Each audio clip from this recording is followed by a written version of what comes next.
Gadis itu memenangkan lotre. Ayah menggunakan 100. Beli coklat seluruh kota. Pembongkaran juga memakan waktu ribuan pekerja selama 3 hari 3 malam. Akhirnya, sebelum putri kecil itu kehilangan kesabarannya, menemukan kupon emas yang disembunyikan di dalam coklat. Dia dengan bangga menerimanya dari ayahnya. Senyuman palsu di wajah, pamer kepada dunia. Hanya ada 5 kupon emas di dunia. Dan anak itu menang, akan mengunjungi pabrik coklat Wonka. Ini adalah tempat paling misterius di dunia. Karena tidak ada yang pernah melihat bosnya di belakang panggung. Tidak ada yang tahu tentang kekuatan gaibnya. Bagaimana permen diproduksi. Tidak ada seorang pun yang memasuki pabrik ini dalam 20 tahun. Hanya jumlah permen yang bervariasi yang terlihat dikirim keluar dari pabrik.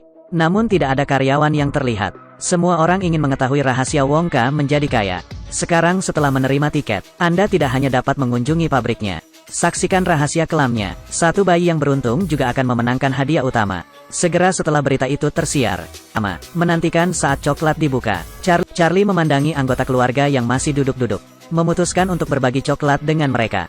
Meski tidak ada tiket emas. Tapi Charlie adalah anak yang baik dan sensitif. Aroma coklat dan kehangatan kekeluargaan membuat orang bahagia. Segera, pemenang voucher emas yang beruntung muncul satu demi satu.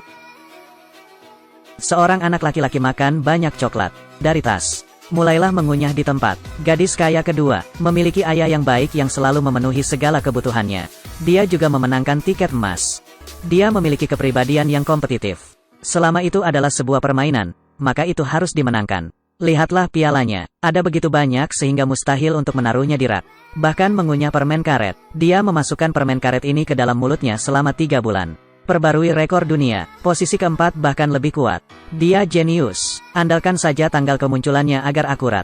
Hitung peluang munculnya kupon kuning. Dia melakukannya dengan mudah. Charlie sekarang duduk di depan TV dengan sedikit kecewa.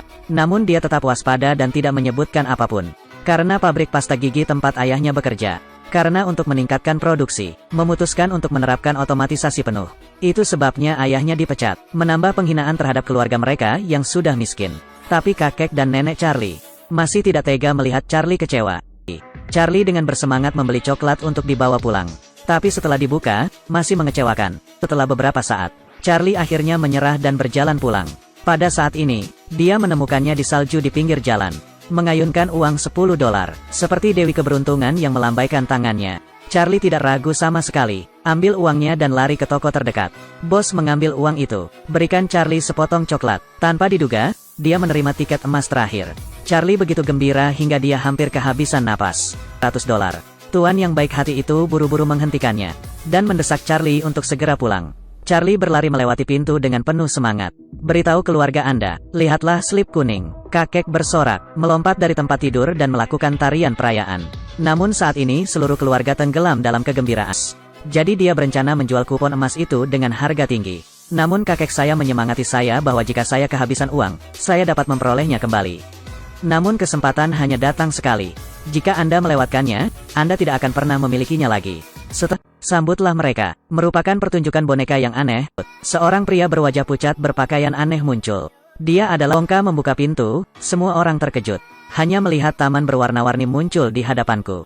Air terjun dan sungainya berwarna coklat. Ada juga sekelompok kurcaci yang bekerja keras. Wonka berkata dengan bangga, mereka mengatasi banyak kesulitan sendirian. Diundang dari pulau tropis paling berbahaya di dunia. Para kurcaci makan biji kakao. Pabrik coklat adalah surganya, namun surga ini agak tidak ramah terhadap anak-anak. Pria gemuk yang serakah tidak bisa menahan God jatuh. Lalu ada sedotan raksasa, sedot dia ke ruangan lain. Ibu bayi gendut itu bergegas menyelamatkan anaknya. Segera, ia menjadi anak pertama yang tersingkir. Sisanya berlayar melintasi sungai coklat. Pergi ke bengkel pabrik, ada cukup permen di sini untuk bertahan setahun. Ada juga toffees yang akan meningkatkan pertumbuhan rambut setelah memakannya. Hanya saja masih dalam versi beta. Wonka mengingatkan semua orang, jangan hanya menyentuh, secara bertahap menyebar ke seluruh wajah. Kemudian seluruh tubuh mulai membengkak, akhirnya berubah menjadi blueberry raksasa. Lalu beberapa pekerja muncul, gulung gadis juara itu seperti bola. Begitu saja, ibu dan anak perempuannya juga tersingkir. Sisanya melanjutkan tamasya. Mereka pergi ke kantor pemilahan gandum. Penemuan tak terduga. Pemecah kenari itu ternyata adalah sekelompok tupai. Yang harus mereka lakukan hanyalah memecahkan kenari. Kat untuk berperang secara pribadi. Baru saja melihat gadis kecil itu mik coklat. Mereka melihat gunung salju marshmallow. Ada juga pabrik domba yang memproduksi marshmallow.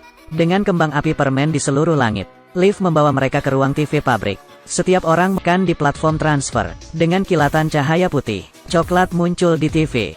Charlie kemudian dengan hati-hati meletakkan tangannya di atas TV. Dia benar-benar mengeluarkan coklatnya. Menurutnya Wongka idiot. Teleportasi yang sangat kuat. Ini hanya digunakan untuk mengantarkan coklat. Sungguh membuang-buang sumber daya. Dia menekan tombol meskipun ayahnya keberatan. Jalankan ke platform teleportasi. Ingin menjadi orang pertama yang berhasil dipindahkan ke televisi. Dengan kilatan cahaya yang menyilaukan. Dan tubuhnya juga menyusut berkali-kali. Sang ayah hanya bisa dengan hati-hati menggendong anaknya keluar. Tidak dapat kembali ke tubuh semula. Setelah mendengar ini, ayah dan anak langsung tercengang. Untungnya, Wongka tiba-tiba terlintas dalam pikirannya. Expander dapat menggunakan topi. Lihat apakah kita dapat mengembalikan kejeniusan. Lihat rencana perjalanannya di sini. Charlie adalah satu-satunya anak yang tersisa. Wongka dan Charlie berjabat tangan. Katakanlah Anda memenangkan hadiah utama. Mereka menaiki lift. Lewati cerobong asap yang tinggi. Melambung ke langit. Hanya bisa tinggal di dalamnya sendirian. Karena Wongka menganggap keluarga adalah beban. Seorang penemu coklat jenius. Anda harus berusaha sebaik mungkin untuk mengejar impian Anda. Kalau begitu aku tidak akan pergi. Saya tidak akan meninggalkan keluarga saya untuk apapun. Bahkan jika itu semua adalah coklat yang ada di dunia. Saya mendapatkannya. Sangat aneh. Saya harus tetap di sini. Wongka tidak memahami keputusan Charlie. Ekspresi kesakitan dan kebingungan terlihat jelas di wajahnya. Meskipun Charlie merasa kasihan, namun tetap bertekad untuk tinggal bersama keluarga. Pada akhirnya, kami hanya bisa menyaksikan kepergian Wongka dengan perasaan enggan. Waktu berlalu, kehidupan di keluarga Charlie berangsur-angsur membaik. Tapi Wongka tidak senang, bahkan tidak bisa merasakan coklatnya lagi. Jadi hari ini saya tidak dapat menahannya lagi dan pergi mencari Charlie. Tanyakan padanya apa ya. Ternyata ayah Wongka adalah seorang dokter gigi terkenal. Dia tidak pernah memberi permen kepada Wongka, terutama coklat. Wongka belum pernah makan permen sejak dia masih kecil. Akhirnya berhasil menyembunyikan beberapa permen di Halloween. Tapi aku melemparkan semuanya ke dalam tungku. Yang lebih menyebalkan lagi adalah, mereka memasangkan kawat gigi seperti penyiksaan sejak dia masih kecil. Menurutnya, dia terobsesi dengan rasa ini sejak saat itu.